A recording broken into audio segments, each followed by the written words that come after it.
자, 이번 시간은 16쪽의 나머지 용어를 공부합시다. 이제 중개와 중개업을 했습니다. 자, 세 번째 용어는 공인중개사. 자, 공인중개사라는 용어도 법에 정의가 되어 있어요. 뭐라고 되어 있냐면 이 법에 의한 공인중개사 자격을 취득한 자를 말한다. 이 법이란 공인중개사법을 말하겠죠. 우리 다다음 시간에 5강에 공인중개사 시험 제도를 배워요. 공인중개사 시험의 절차가 공인중개사법에 명시되어 있어요. 시험은 누가 주관하고 시험을 누구는 응시할 수 없고 어떤 과정으로 시험을 보시게 되며 자격 취득하면 자격증은 누가 주고 뭐 이런 것들이 법에 정해져 있어요. 그래서 이 법에 의하여 공인중개사 자격을 취득한 자를 말한다. 시험에 3번에 나온 지문인데 맞춰보실래요? 외국에서 부동산 중개 관련 자격을 취득한 자는 이 법상 공인중개사이다. OX? X. 왜? 이 법에 의해서 공인중개사 자격을 취득한 자만 공인중개사라는 얘기니까 외국에서 따면 아니라고 답하세요. 동그라미 2번에 적혀 있어요. 밑에 그 구별이라고 되어 있는데 여러분 공인중개사 이렇게 얘기하면 개인적으로 자격을 취득해서 자격증을 아직 써먹지는 않고 집에다가 모셔놓은 분이라고 생각하시죠. 그자도 공인중개사죠. 하지만 그자만 말하는 게 아니에요. 자격을 취득해서 등록을 하면 공인중개사인 개업공인중개사라고 해요. 그자도 공인중개사죠. 또 자격을 취득해서 취직하면 소속 공인중개사라 하는데 그자도 공인중개사죠. 이들을 다 포함하는 개념이에요. 거기 구별에 적혀 있죠. 공인중개사 안에 공인중개사가 이렇게 동그라미가 있으면 이 공인중개사 안에 공인중개사인 개업공인중개사 또 소속 공인중개사 그냥 공인중개사 집에 모셔놓은 다 포함하는 개념이다. 이렇게 개념을 갖고 가야 돼요. 그래서 뒷장에 보면은 지문이 하나 있어요. 지문. 실전 지문 연습해 볼게요. 시험에 되게 잘 나오는 지문이에요. 자, 공인중개사란 공인중개사 자격을 취득하고 중개업을 영위하는 자를 말한다. 왜 틀렸게요? 이게 왜 틀렸나? 자격을 취득하고 중개업을 영위하는 자를 말한다. 여러분 뭐뭐를 말한다는 어떻게 읽으시라? 뭐뭐만 말한다. 그러면 이 공인중개사는 자격을 취득하고 중개업까지 다 하는 자만을 말한다. 이렇게 쓴 거죠. 그러니까 자격을 취득했는데 아직 중개업을 하고 있지 않으면 그자는 공인중개사가 아니다라는 말이 돼버리잖아요. 그러니까 틀린 거예요. 자격증을 따서 등록하든 취직하든 집에다 모셔놓던 이 법에 의하여 공인중개사 자격을 취득한 자는 다 뭐예요? 공인중개사예요. 이거 말고 이렇게 낼 수도 있어요. 공인중개사란 공인중개사 자격을 취득하고 개업공인중개사에 소속된 자를 말한다. 그래도 틀려요. 아직 소속이 안 되면 나는 공인중개사가 아니라는 말이 되잖아요. 또 시험에 안 나오지만 한번 풀어보실래요? 공인중개사란 자격을 취득하고 장롱에 넣어놓은 자를 말한다. 이러면 시험에 안 나와요.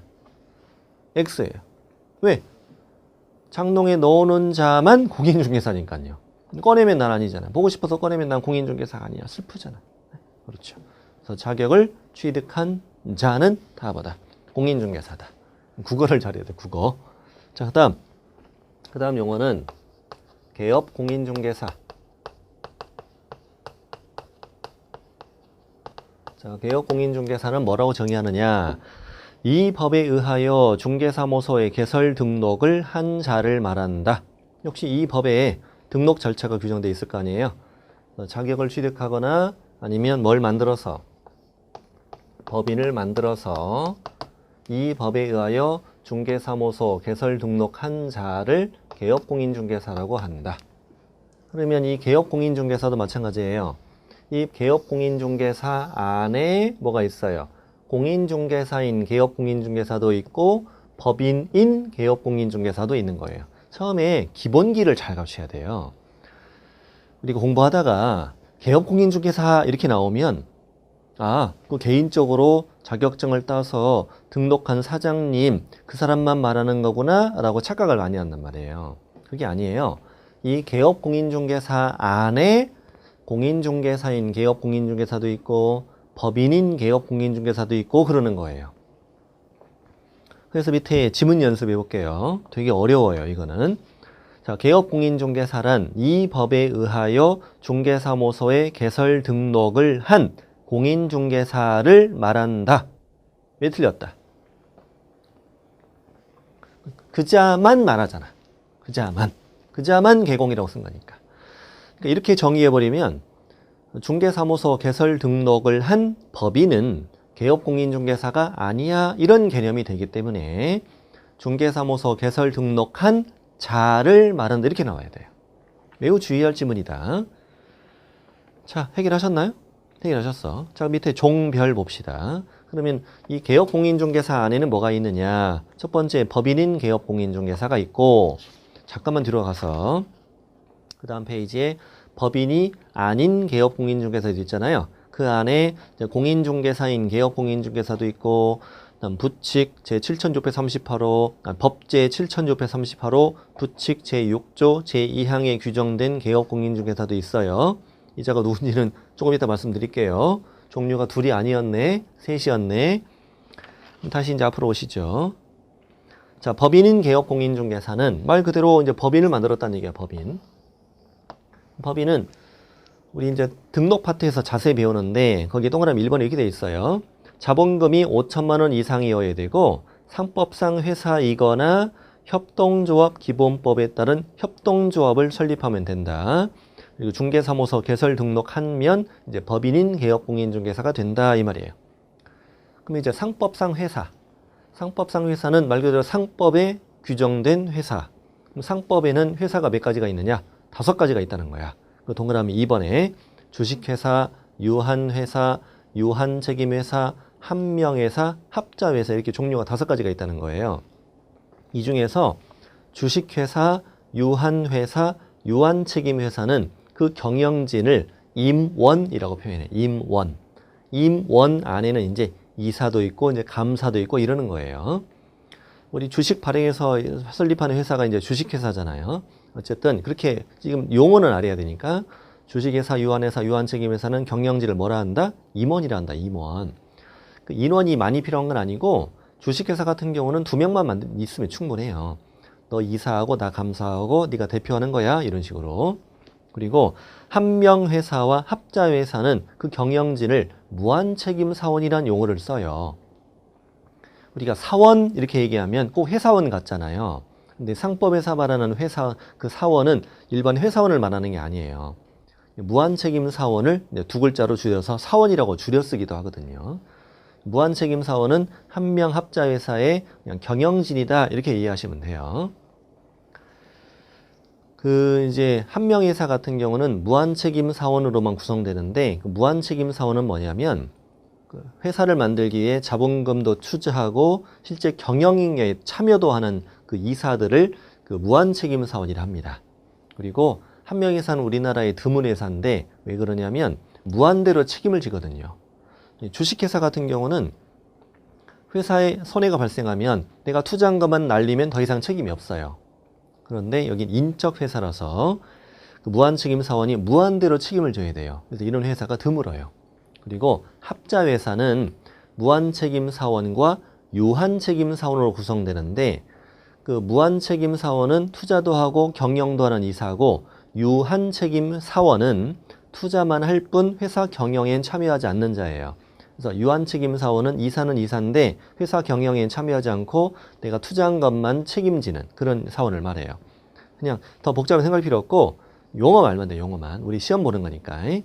주식회사, 유한회사, 유한책임회사는 그 경영진을 뭐라 하고? 임원이라 하고 한명회사, 합자회사는 그 경영진을 무한책임사원이라 한다. 그래서 그 법조문이 있다 보면은 법조문을 읽다 보면 임원 또는 사원이란 표현이 자주 나올 거예요. 이렇게 나오면 이사님 또는 회사원 이 말이 아니고 주식회사, 유한회사, 유한책임회사의 임원, 한 명 합자회사의 무한책임 사원. 그래서 이렇게만 나오면 상법상 회사의 이사들이다 이렇게 생각하시면 돼요. 경영진이다, 이사들이다.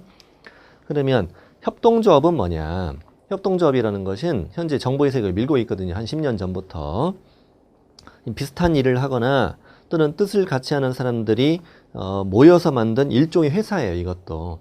협동조합도 법인 설립 등기까지 마쳐야 되거든요. 일종의 회사인데 일반 회사, 상법상 회사 같은 경우는 최대 주주가 회사를 다 지배하잖아요. 지배하는데 협동조합은 그렇지 않고 1인 1표를 행사하는 민주적 의사결정 구조로 만든 회사를 말해요. 주로 이제 농촌이나 어촌이나 이런 데서 협동조합이 많이 있죠. 공동 생산, 공동 판매하고 자신의 이제 지분에 따라서 수익을 가져가는 그런 구조로 가지고 있죠. 그런 걸 협동조합이라 해요. 공인중개사들로 모여서 협동조합을 만들 수 있다는 거예요. 1인이 지배하는 게 아니라 각자 이제 의사결정을 가지고 있는 1인 1표의 의사결정 가지고 있는 그런 분야를 말해요. 그런 걸 협동조합이라고 해요. 현재 업종에 관계없이 분야에 관계없이 조합원 5명 이상만 있으면 협동조합을 만들 수 있게 협동조합 기본법이라는 게 만들어져 있어요. 조합원은 최소 5명, 투자자, 조합원 5명 필요하고 경영진, 임원은 4명은 있어야 돼요. 여기 동그라미 3번 읽어드릴 텐데 시험에는 안 나와요. 협동조합 기본법이 적혀 있는 말이기 때문에 협동조합 기본법에 따른 협동조합은 법인이어야 한다 이렇게 돼 있어요. 그리고 임원은 이사장 1명 포함해서 3명 이상 이사, 1명 이상 감사를 둔다. 이사 셋, 감사 하나, 즉 임원은 4명은 필요하다. 이 말은 시험이 내진 않는다고요. 그냥 참고로만 알아두세요. 여러분께서 협동조합을 만들 수도 있으니까. 현재 우리 뭘 봤어요? 우리 이제 이 법인인 개업공인중개사는 자본금이 5천만 원 이상이면 되고 상법상 회사를 만들거나 협동조합 기본법에 따른 협동조합을 만들면 된다는 얘기예요. 그 동그라미 1번만 잘 아시면 돼요. 근데 동그라미 1번에 보면은 협동조합 옆에 사회적 협동조합이라고 적혀 있잖아요. 그 사회적 협동조합은 뭐냐면 비영리 협동조합을 말해요. 사회적 협동조합으로는 등록이 안 돼요. 비영리로 중개업을 하면 그 옆가게는 망하잖아요. 그래서 사회적 협동조합은 등록할 수 있어. 그러면 X라고 문제 풀어요. 그리고 해당 단원 가면 또 나와요. 동그라미 4번이 중요해요. 4번. 그 해당 단원 가면 또 나옵니다, 이게. 자, 그럼 법인이 이제 개업공인중개사로 등록을 하려면 어떤 요건을 갖춰야 되느냐. 대표자는 반드시 공인중개사이어야 한다. 그리고 대표자를 제외하고 임원 또는 무한책임 사원, 줄이면 사원, 3분의 1 이상은 공인중개사이어야 한다. 이 요건을 갖추어야 등록이 된다는 거예요. 이번 29회 시험에도 이렇게 나왔어요. 대표자가 공인중개사가 아닌 법인은 등록할 수 없다. 맞죠? 대표자는 반드시 중개사야 되고 대표자 빼고 3분의 1 이상이 중개사이면 된다는 말이에요. 그럼 예를 들어볼게요, 제가. 아까 주식회사 같은 경우는 200만 모이면 만들 수 있다고 그랬죠. 먼저 2명이 만든 회사. 자, 갑과 을. 자, 그 중에 한 사람은 대표자. 자, 당신은 대표자입니다. 당신은 공인중개사이어야 합니다. 자, 대표자를 제외하고 임원 또는 사원, 임원 또는 사원 이렇게 얘기하면 뭔지 알겠죠, 이제. 주식회사, 유한회사, 유한책임회사, 임원, 협동조합도 임원. 한 명회사, 합자회사는 무한책임사원, 줄이면 사원. 한마디로 상법상 회사, 협동조합의 이사들. 대표자 빼고 나머지는 3분의 1 이상이 한다고 그랬죠?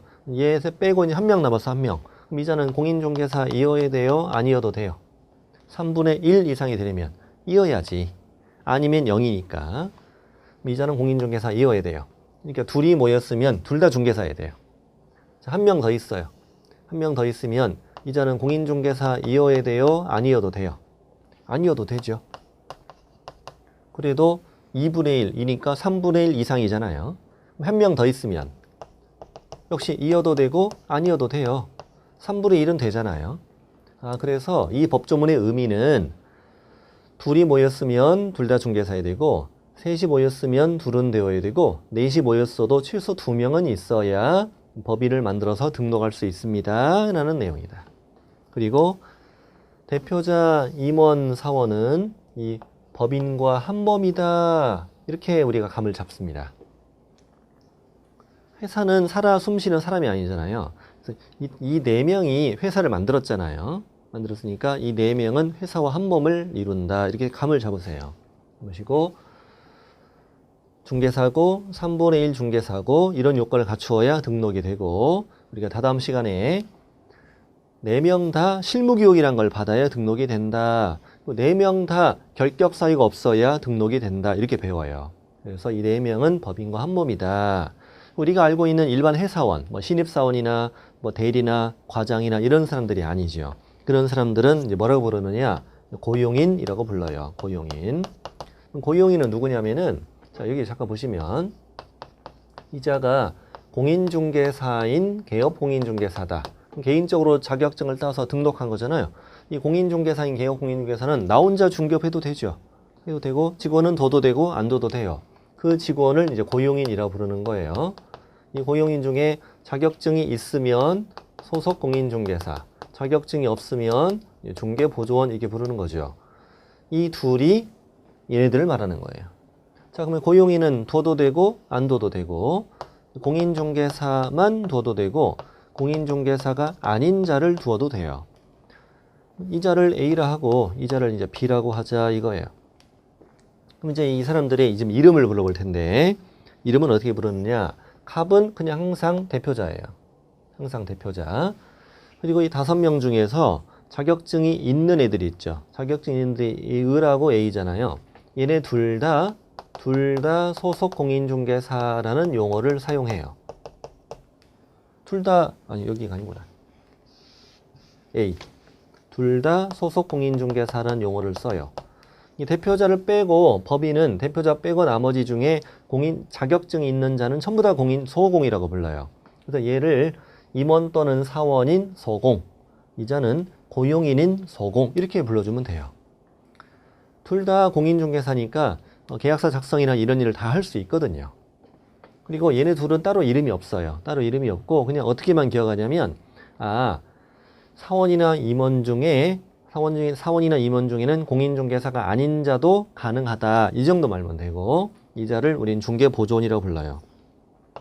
중개보조원. 여기서 중요한 건 소공이에요. 소공. 자, 법인은 이 갑은 대표자라 부르고 나머지 중에 자격증이 있으면 다 뭐라 부른다? 소공이라고 부른다. 을은 임원 또는 사원인 소공, A는 고용인인 소공이라고 하면 되고 여기는 그냥 소공이라고 하면 돼요. 자, 이게 바로 법인인 개업공인중개사다. 이 요건을 갖추고 등록을 하면 이제 법인인 개업공인중개사다 이렇게 얘기하는 거야. 다음 페이지 가죠. 법인이 아닌 개업공인중개사 안에 공인중개사인 개업공인중개사 누군지 알겠죠? 자격증 개인적으로 따서 등록한 자. 법제 7638호 부칙 제6조 제2항에 규정된 개업공인중개사가 누구냐면 이름이 되게 길죠. 로버트 이름 같잖아요. 이제 누구냐면은 공인중개사 제도가 도입된 게 언제냐면 1983년이에요. 83년 12월 30일에 공인중개사법이 처음 만들어져요. 그때 이제 공인중개사 제도가 도입되죠. 그리고 84년 4월 1일 날 이 법이 시행되고 85년에 제1회 시험이 치러집니다. 그때 이제 공인중개사가 많이 배출됐죠. 첫 시험은 뭐 자격 나눠줬어요. 되게 쉬웠다고 그래요. 한 일주일 정도 공부하면 합격할 수 있었다고 그래요. 그런데 아직 공인중개사가 충분하지 않아서 계속적으로 자격증이 있든 없든 중개업의 허가를 다 내주었고 1990년 1월 1일부터는 오로지 법인과 공인중개사만 허가를 받을 수 있게 되는 제도가 시작돼요. 그러면 이 90년 1월 1일 이전까지는 자격증이 없어도 중개업의 허가를 받아서 중개업을 할 수 있었다는 얘기야. 이때 자격증 없이 중개업을 하던 자들을 90년 1월 1일 이후에 다 관두라고 할 수는 없잖아요. 그래서 계속 중개업을 하게 해주었고 그 대신 이제 이날 90년 1월 1일 이후부터는 자격증 없이 새롭게 허가는 안 나오죠. 새로 배출되지는 않았지만 이자들은 계속 중개업을 하게 해주었다. 폐업하거나 죽을 때까지 하게 해주었다. 점점 숫자는 줄어갔지. 현재도 전국에 3천여 명이 남아있고, 남아있고 이들을 이렇게 불러요. 부칙 제6조 제2항에 규정된 개업공인중개사. 앞으로 간단하게는 부칙상 개공이라고 불러요. 부칙상 개공. 더 우리끼리는 그냥 아저씨라고 부를 거예요. 앞으로. 아저씨. 그럼 현재 개업공인중개사는 세 가지 종류가 있구나. 법인인 개업공인중개사, 공인중개사인 개업공인중개사, 그리고 부칙상 개업공인중개사가 있구나. 근데 새로 배출되는 건 공인중개사인 개업공인중개사와 법인인 개업공인중개사만 배출이 되더라 이거죠. 부칙상 개공은 공인중개사 자격증은 없어. 그런데 개업공인중개사인 건 맞아요. 중개업을 할 수 있어요. 할 수 있고 몇 가지 앞으로 제약을 받아요. 제약을 받는데 예를 들면 박스 안에 기업번 보면 중개사무소를 폐업한 경우에는 공인중개사 자격을 취득하지 않고 등록할 수 없다. 이렇게 문제 푸시면 돼요. 예를 들면 이제 문제를 볼까요? 이 정도 풀 우리 능력이 되겠죠 아마. 자, 모든 개업 공인중개사는 폐업 후 곧바로 다시 등록할 수 있다. 이러면 X. 이 아저씨는 안 되잖아. 그리고 니은 중개사무소 명칭에다가 사무소 간판에다가 공인중개사 사무소라는 문자를 사용하면 안 돼요. 부동산 중개라고만 사용해야 돼요. 이것도 그 단원 가면 또 배워요. 또 배우고 그래요. 디귿하고 니을은 그 해당 단원 가서 배울 거고 경공매 업무 이런 것도 못해요. 이렇게 몇 가지 제약을 받아요. 일단 반가로 3번. 뭐가 아직도 남았네요. 다른 법률에 따라 중개업을 할 수 있는 법인. 이건 또 뭐냐. 이 공인중개사법 말고 다른 법에 의해서 중개업을 할 수 있는 법인도 있다는 얘기지. 대표적으로 동그라미 1번의 두 번째 줄 농업협동조합법에 지역농업협동조합이 있고 산림조합법에 의한 지역산림조합 등이 있다는 거예요. 이 중엔 지역농업협동조합만 잘 알면 돼요. 예를 들어 다음 페이지 보세요. 다음 페이지 보면은 표가 하나 만들어져 있어요. 표가. 농업협동조합법에 의한 지역농업협동조합이라는 표가 만들어져 있을 거예요. 이 표를 보면은 자, 중개 업무 범위가 돼 있는데 농지, 매매, 교환, 임대차 중개할 수 있다라고 어디 적혀 있대요? 농업협동조합법이 적혀 있대요. 농업협동조합법에는 지역 농협이 할 수 있는 겸업이 쭉 열거돼 있는데 그 업무가 무려 40가지가 넘어요. 그 중에 하나가 농지의 매매, 교환, 임대차 중개라고 적혀 있어요. 그러니까 공인중개사법 말고 다른 법에 의해서도 중개업을 할 수 있는 법인이 있다는 얘기지. 그 법에서 허용하는 거죠, 그냥. 그러니까 이건 이제 농지, 매매, 임대차 중개할 수 있다. 이걸 시험에 묻진 않아요. 우리 공인중개사법에 정해진 건 아니잖아요. 또 등록 여부. 공인중개사법에 따라 중개사무소 개설 등록을 하지 않아도 된다고 돼 있죠. 등록할 필요는 없다. 라고 어디 적혀 있어요? 역시 농업협동조합법이 적혀 있어요. 그러니까 시험에 안 물어봐요. 별도 등록할 필요 없다. 우리 시군구 가서. 그 아래 건 시험에 나와요. 아래 거는 앞으로 배워요. 배우는데 오늘은 봐면 무슨 인가 몰라요. 뒷부분에 나올 얘기니까. 이 법상 등록 기준 적용 안 한다. 분사무소 책임자는 공인중개사가 이어도 되고 아니어도 된다. 1,000만 원 이상 보증 설정해서 신고해야 된다는 말 지금 처음 공부하시는 분은 읽으면 무슨 소리가 몰라요. 그 해당 단원에 가서 배우시면 이해돼요. 이해됩니다. 그래서 이 세 가지만 시험이 나온다. 우리 공인중개사법에 규정된 내용만. 그렇구나. 지금은 그렇게만 생각하시면 돼요.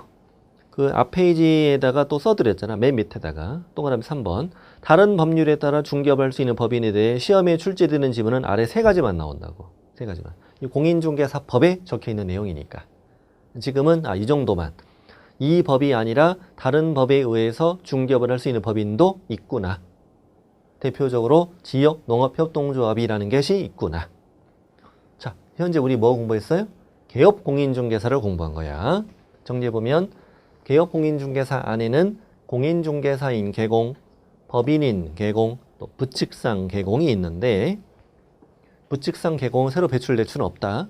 자, 법인인 개공은 자본금 5천 이상, 상법상 회사, 협동조합 기본법에 따른 협동조합, 사유료 협동조합은 안 돼. 이걸 먼저 만들어야 된다. 그리고 우리 주식회사, 유한회사, 유한책임회사, 협동조합은 임원이라는 용어를 썼다. 한 명 합자에서는 무한책임 사원인데 줄여서 사원이라고 했다. 임원 또는 사원이라면 우리 법인의 경영진이라고 이해하시면 된다. 대표자는 중개사여야 돼. 제외하고 3분의 1 이상은 중개사여야 돼. 그리고 대표자 빼고 공인중개사들은 다 뭐라고 불렀다? 소속 공인중개사라고 불렀다. 이런 얘기야. 자, 그럼 이제 소속 공인중개사를 공부합시다. 소속 다음 용어. 소속 공인중개사. 자, 얘하고 얘. 자, 소공입니다. 갑니다. 소공이란 개공에게 소속된 공인중개사입니다. 근데 괄호 안에 개업공인중개사인 법인의 사원 또는 임원으로서 공인중개사인 자를 뭐한다? 포함한다. 포함한다고 되어 있네요. 자, 이 자들이 소공인데 이 자들은 중개 업무를 수행하거나 개공의 중개 업무를 보조하는 자를 말한다. 이렇게 되어 있어요. 수행도 할 수 있고 보조도 할 수 있고. 다시 합니다. 우리 개공에게 소속된 공인중개사입니다. 또 개공에게 소속된 공인중개사입니다. 근데 법인은 임원이나 사원인 공인중개사를 포함합니다. 그리고 중개 업무를 수행도 할 수 있고 중개 업무를 보조도 할 수 있어요. 이 자를 말한다. 이렇게 되어 있어요. 그리고 동그라미 2번에 이제 구현 설명되어 있어요. 공인중개사이고 개공에게 고용되어서 중개 업무를 수행하거나 중개 업무를 보조하는 자는 전부 다 소공입니다. 또 법인은 사원 또는 임원 중 공인중개사도 소공에 포함됩니다. 그러나 주의할 점은 법인인 개공에 사원이나 임원일지라도 공인중개사가 아닌 자는 이 자는 소공이라고 부르지 않는다 이거야. 그 점을 주의하시고요. 밑에 예제 풀어볼까요? 자, 소속 공인중개사에는 개업 공인중개사인 법인의 사원 또는 임원으로서 중개 업무를 수행하는 공인중개사인 자가 포함된다. 오, 뭐 어려운 건 아니죠. 또 2번 공인중개사로서 개공에게 고용되어 그의 중개 업무를 보조하는 자도 소공이다.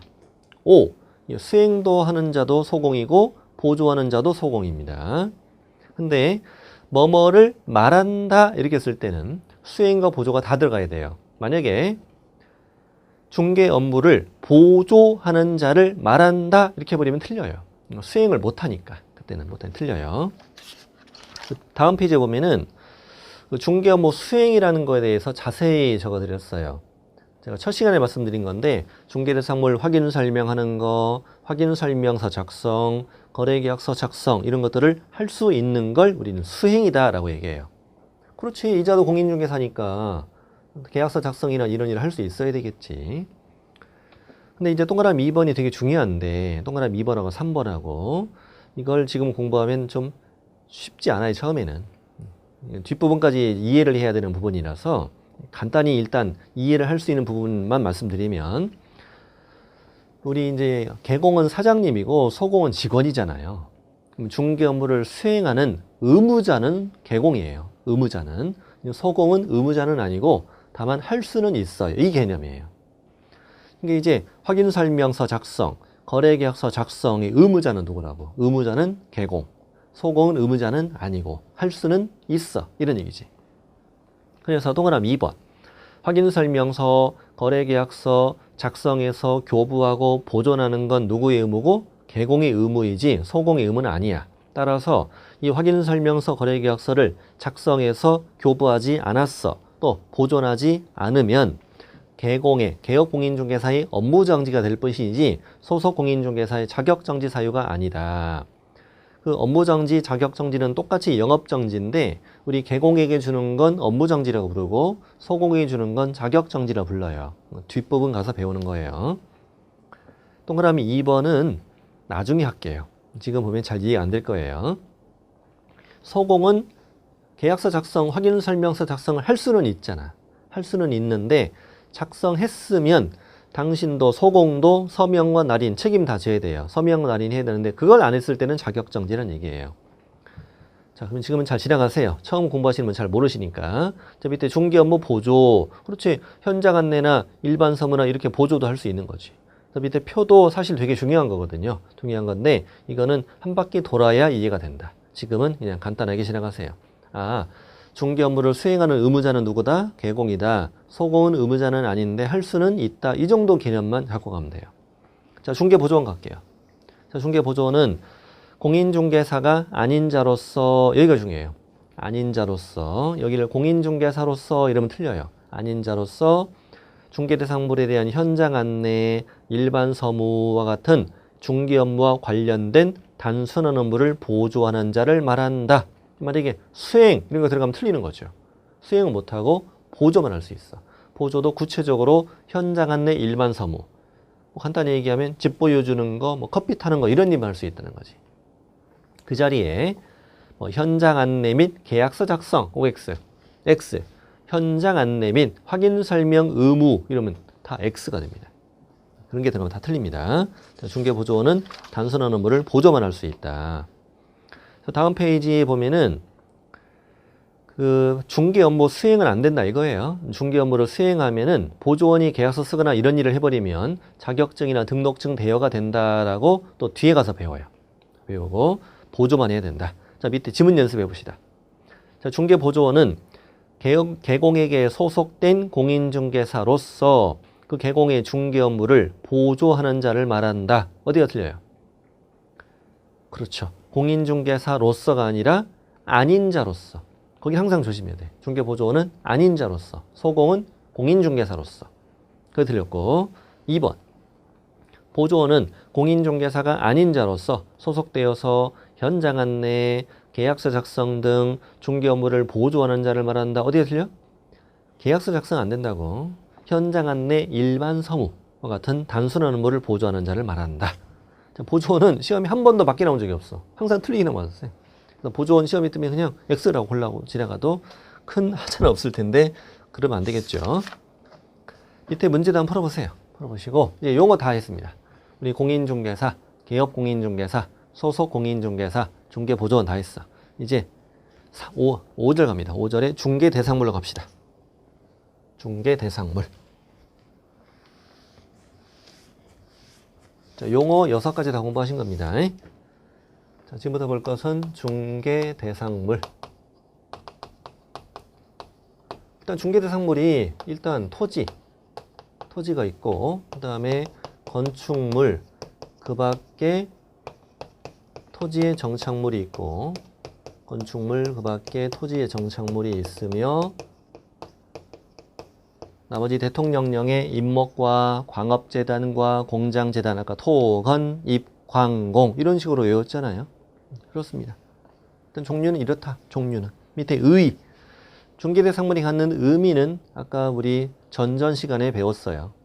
바로 전 시간에 배웠구나. 바로 전 시간에 5가지 중개대상물로 등록하지 않은 자는 중개업할 수 있다 없다. 중개업할 수 없다. 등록하지 않은 자가 5가지 중개대상물로 중개업하면 처벌된다. 또 하나 의미는 개업공인중개사가 중개대상물 대상으로 중개업을 했을 경우는 여러 가지 의무를 지고 확인설명서 작성 이런 의무를 지고 또 보수, 중개보수 받는데 중개보수를 초과에 받으면 안 된다. 초과에 받으면 처벌된다. 이런 의미를 가지고 있었지. 시험은 이제 중개대상물이냐 아니냐 이걸 판단하는 문제가 나와요. 중개대상물 여부에 관한 문제가 출제됩니다. 매년 출제됩니다. 그리고 쉬운 파트예요. 법정원하고 판례만 나와요. 자, 그럼 다음 페이지 보면 토지가 나오는데 토지는 주로 이게 나옵니다. 자주 출제되지도 않아요. 자, 우리 뭐 지적에 관한 법에서 필지라는 걸 배우죠. 이건 면적 단위가 아니라 소유권의 구획 단위예요. 한 필지 단위로 뭐가 이루어져요? 매매, 또 한 필지 단위로 저당권 설정 이런 게 이루어지죠. 분필하지 않고 한 필지 일부만 매매할 수는 없어요. 물론 한 필지 일부를 매매한 이후에 분필해서 이전 등기를 할 수는 있어요. 근데 그런 건 잘 시험에 안 나오고 주로 나오는 건 뭐냐? 한 필지 토지의 일부, 한 필 토지의 일부라도 분필하지 않더라도 지상권 또 지역권 설정 또 전세권의 설정 또 임대차는 가능하다. 이게 이제 주로 출제가 돼요. 시험에 이게 나온다고 그랬죠? 중개대상물인 거 아닌 거 찾아라 이렇게 시험이 나왔어. 그럼 자 기억번 한 필지 토지의 일부에 대한 지상권 이렇게 뜨면 5 이렇게 풀어주라는 얘기예요. 주로 이게 나와요. 주로 이게 나옵니다. 지상권, 지역권, 전세권, 임대차 이렇게 뜨면 5라고 풀면 돼요. 그거 말면 돼. 더 이상 알 필요 없어요. 다음 건축물 갑니다. 자, 이 법조문은 건축물 먼저 보고 그 다음에 그 밖에 토지정착물에 뭐가 있느냐 이걸 보자는 얘기지. 여기서 이제 건축물부터 봅시다. 이것도 이제 다른 과목에 도움이 좀 필요한데, 이 건축물이라는 용어가 어떤 법에 정의되어 있느냐면 건축법. 이 총칙 파트가 우리 총칙 파트인데, 이 총칙 파트가 다른 과목에 도움이 좀 필요해요. 그래서 이 부분을 제가 지금 할 때 약간 팍팍할 수 있어요. 여러분께서는 민법이나 뭐 공법이나 이런 과목에 도움이 필요해요. 근데 2장부터는 그런 게 전혀 필요 없어. 2장부터 쭉쭉쭉쭉 나갈 수 있는데 1장만 다른 과목이 도움이 좀 필요해요. 그렇잖아. 다른 과목이 좀 도움이 필요하잖아요. 건축법이라는 법에는 이 건축물이 어떻게 정의가 되어 있냐면은 건축법상 건축물은 지붕이 꼭 있어야 한다. 그리고 기둥 또는 벽이 있으면 된다. 기둥하고 벽은 다 있어도 되고 하나만 있어도 된다는 얘기예요. 그러니까 자, 일단 지붕은 있어야 돼. 지붕은 있어. 근데 기둥이 있어. 기둥. 근데 벽이 없더라도 이건 건축법에 따르면 건축물이에요. 건축법에 따르면. 근데 민법은 법조문이 아니라 민법 판례에 의하면 건축물은 부동산으로서의 건축물을 말해요. 우리가 일반적으로 알고 있는 상식적인 건축물이죠. 어떤 거? 지붕이 있어야 돼. 또 기둥도 있어야 돼. 또 주벽도 다 갖춰야 돼. 우리가 일반적으로 알고 있는 건축물이죠. 우리 집에 벽 다 있잖아요. 벽 다 있잖아요. 그러면 이 두 개의 법에 있는 건축물을 비교해 보면은 어느 쪽의 건축물이 더 범위가 넓어요? 건축법이 더 범위가 넓죠. 이게 건축법이고 이 안에 민법이 끼어 있죠. 이게 민법, 여기는 이제 건축법.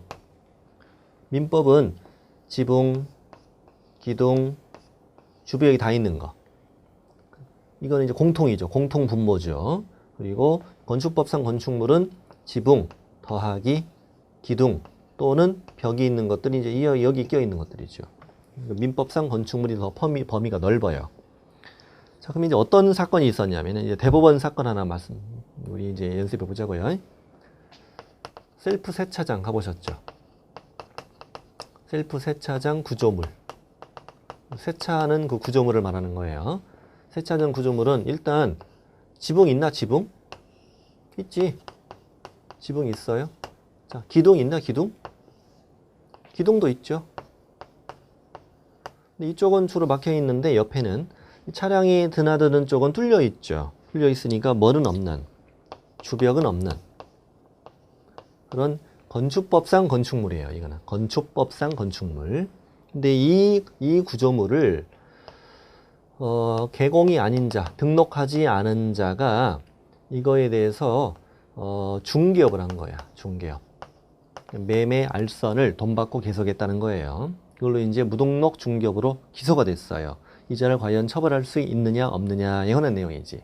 근데 문제가 이제 대법원까지 간 이유가 과연 이 세차장 구조물이 중개대상물이냐 아니냐는 거야. 근데 문제는 뭐냐면 우리 공인중개사법에는 중개대상물로서 건축물이라고 이렇게 명시되어 있는데 이 건축물이 어느 법상 건축물이냐는 규정이 없어. 우리 법에는. 그냥 건축물 이렇게 되어 있다고. 이게 참 법이 좀 부실하죠. 이 부분은. 만약에 이 중개대상물인 건축물이 건축법상 건축물이라면 당신은 위반이죠. 위반이야. 근데 중개대상물인 건축물이 민법상 건축물이라면 당신은 위반이 아닌 그런 얘기가 되죠. 그래서 이제 대법원까지 간 이유가 뭔지 아시겠죠? 이 중개대상물인 건축물이 과연 어느 법상 건축물이냐에 관한 내용이에요. 자, 찍어보세요. 어느 쪽으로 결론이 났다. 건축법? 아니에요. 민법상 건축물로 봐야 한다라는 결론이 나왔어요. 아까 우리 첫 시간에 배웠죠? 이 공인중개사법은 민법에 대한 특별법이다. 일단 우리 법을 우선 적용하되 이 법에 규정 없을 땐 민법을 보충 적용한다. 그래서 민법상 건축물로 봤어요. 세 개 다 갖춰야 한다는 거지. 또 우리 개혁공인중개사는 부동산인 건축물을 중개하게 되잖아요. 부동산인 건축물. 결국은 뭐냐? 이 세자는 구조물은 민법상 건축물이 아니죠. 그냥 건축법상 건축물일 뿐인 거지. 그러므로 이것은 중개대상물이다 아니다. 중개대상물이 아니다. 당신은 여기서 위반이 아니다. 이런 결론이 나온 거지. 그래서 이렇게 공부하시면 돼요. 이 중개대상물인 건축물은 무슨 법상 건축물이다. 민법상 건축물이다. 그러니까 지붕과 기둥과 주벽을 다 갖추고 있어야 된다. 이렇게 하시면 돼요. 그래서 거기 이제 건축물에 동그라미 1번, 동그라미 2번 한번 읽어보시고 동그라미 3번. 이 법에 따르면 중개대상물인 건축물이 민법상 건축물인지 건축법상 건축물인지를 따로 명시하고 있지 않아 건축물의 범위가 불명확하였으나 판례에 따르면 중개대상물인 건축물은 민법상 부동산인 건축물에 한정된다라고 하여 지붕과 기둥 그리고 주벽을 모두 갖춘 건축물을 우리가 중개대상물로 보고 있다. 그래서 밑에 판례. 자, 중개대상물인 건축물은 민법상 부동산에 해당하는 건축물에 한정된다. 이러면 O 이렇게 풀어야 돼요. 그리고 두 번째 줄. 기둥과 지붕과 주벽이 모두 이루어져야 한다. 하면 O 이렇게 풀면 돼요. 그러므로 이어서 세차장 구조물 보이죠? 세차장 구조물은 그 다음 줄. 기둥을 세웠죠. 철골 기둥을 세웠지. 그 다음에 오른쪽에 지붕을 덮었죠, 지금. 지붕을 덮었는데 그 다음 줄 주벽이라고 할 만한 것은 없구나. 그리고 볼트만 풀면 쉽게 분리 철거도 가능하구나. 그러니 이를 중개대상물인 토지의 정착물이라 볼 수 없다. 중개대상물이 아니다라고 문제 푸시면 돼요. 이미 시험에 2번이나 나왔고 이번 29회에도 출제된 거예요. 이 세자전 구조물 중개대상물 X 이렇게 보면 돼요. 동그라미 4번도 출제됐어요. 현재 건축 중일지라도 지붕과 기둥과 주벽이 모두 갖추어진 미등기 부동산이라도 중개대상물 5라고 풀면 돼요. 그렇게 풀면 돼요. 다음 페이지 미등기 건물, 무허가 건물도 다 5로 풀면 돼요. 미등기 건물은 아직 보존 등이 안 된 건물일 뿐이지 당연히 되죠. 무허가 건물 느낌이 되게 나빠 보이죠. 근데 우리 무허가 건물이라도 건축주 앞으로 원시 취득이 되잖아요. 이게 건축법에 따라 허가받지 않고 지은 건물이라도 건축법 위반일 뿐이지 소유권은 인정해요. 거래도 가능해요. 5라고 풀면 돼. 무허가 건물 조심해야 돼. 무허가 건물. 시험엔 또 7번 잘 나와요. 분양권. 분양권이 중요한데 자, 분양권을 공부하겠습니다. 자, 이거는 분양권은 아직 아파트가 존재하진 않잖아요. 존재하지 않았는데 이거 중개대상물 이냐 아니냐 이건 문제가 생긴 거죠. 자, 아파트 당첨을 위해서 청약을 했어. 청약했고 당첨이 되었어. 당첨이 된 다음에 몇 동 몇 호를 추첨하죠. 추첨하고 건설회사와 이제 분양계약이 체결된다. 분양계약이 체결되면 아무개에게 몇 동 몇 호가 특정되었고 이제 분양계약이 체결된 거예요. 이걸 이제 우리는 분양권이라고 부르잖아요. 과연 이것이 중개대상물이냐 아니냐에 관한 내용이에요. 이게 중개대상물이면 우리 개업공인중개사만 중개업을 할 수 있는 물건이 되는 거잖아요. 결론 이다 아니다. 중개대상물이다. 현존하는 건축물은 아니지. 현존하는 건축물은 아니지만 그걸로 한정되는 건 아니고 특정 동호수에 대해서 피분양자로 선정되었거나 이미 분양계약이 체결되었다면 그 상태로 곧 지어질 것이 아니냐. 그래서 이 분양권은 판례가 뭐라고 그랬냐. 장내에 건축될 건물 이렇게 표현하고 있어요. 중개대상물에 해당한다. 이렇게 문제 푸시면 돼요. 한번 읽어볼까요? 그 판례 안에 들어있는 1번이에요. 판례 안에 들어있는 1번. 뭐 판례 제목이 분양권, 입주권, 대토권 이러잖아요. 1번. 중개대상물인 건물에는 기존의 건축물뿐만 아니라 장내 건축될 건물도 포함된다. 그러므로 아파트의 특정 동호수에 대한 피분양자로 선정되거나 분양계약이 체결된 후에 그 특정 아파트의 매매를 중개하는 것은 중개대상물인 건물을 중개하는 것이다. 이렇게 보면 돼요.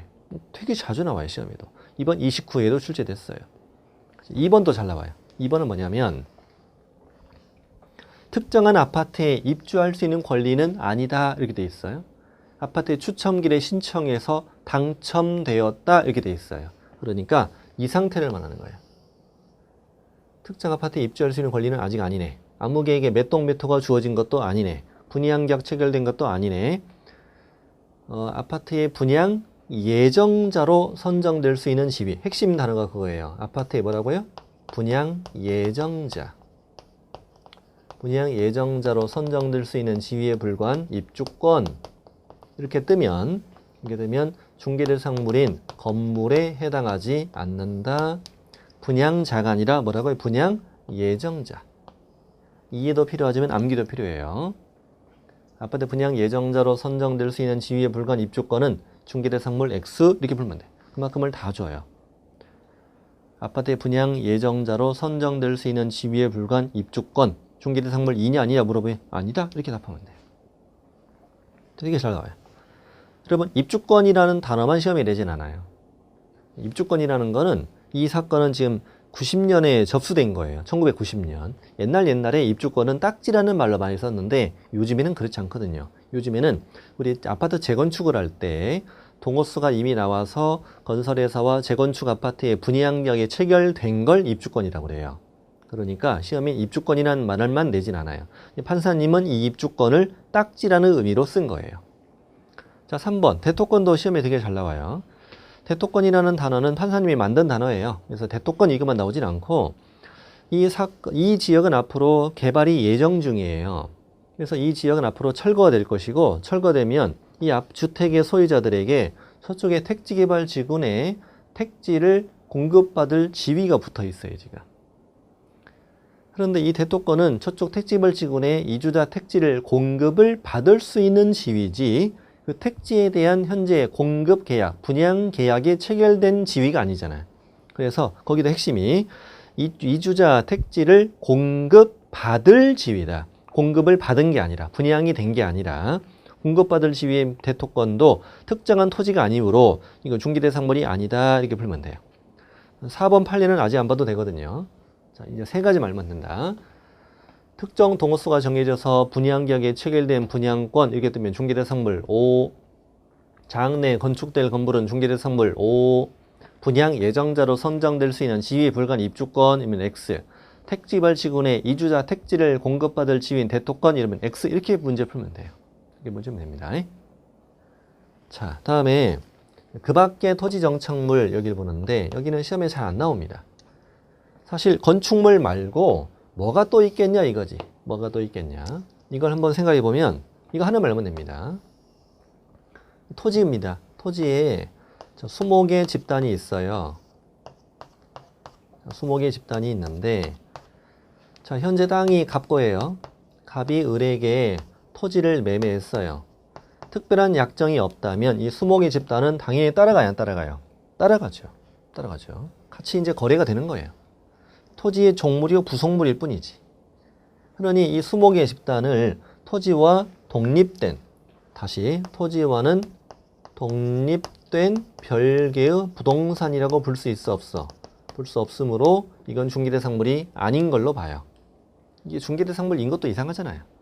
그런데 이 20개 집단에 대하여 명인 방법을 갖추었다.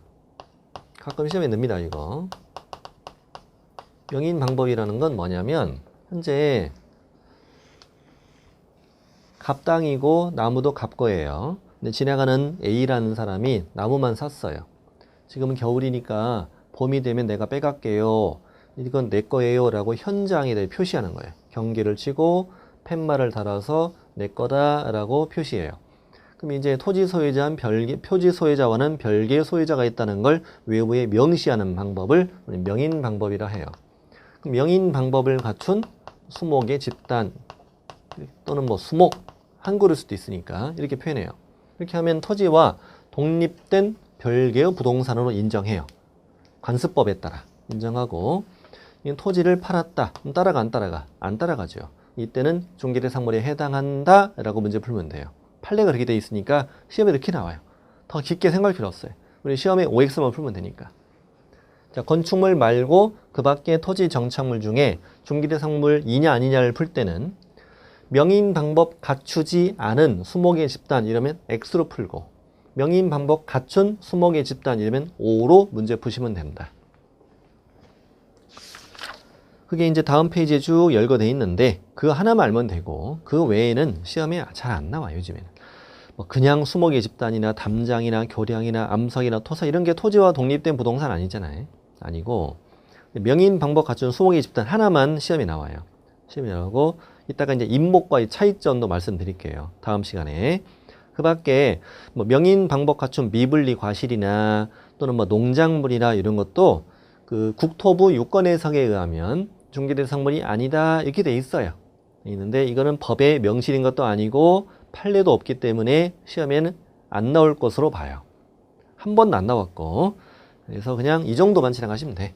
자, 건축물 아까 어떤 법상 건축물을 봐야 된다? 민법상 건축물을 봐야 한다. 다 갖춰야 된다. 세차장 구조물은 X다. 건축물은 현존하는 건축물 한정되는 건 아니다. 분양권 O다. 입주권 X고 대토권도 X다. 그리고 건축물 말고 또 뭐가 있느냐? 그거는 명인 방법 같은 수목의 집단이다. 이렇게 법조문하고 판례만 시험에 나와요. 그래서 이 부분은 다 OX만 풀면 되니까 뭐 고민할 필요 없어요. 그렇게 하면 다 맞춰요. 충분히 맞출 수 있는 문제고 이번 시간을 마치고 다음 시간에 그럼 임목이란 게 뭐냐? 임목, 그다음에 광업재단, 공장재단 개념 잡고 밀장을 마친 다음에 이제 2장으로 건너가겠습니다.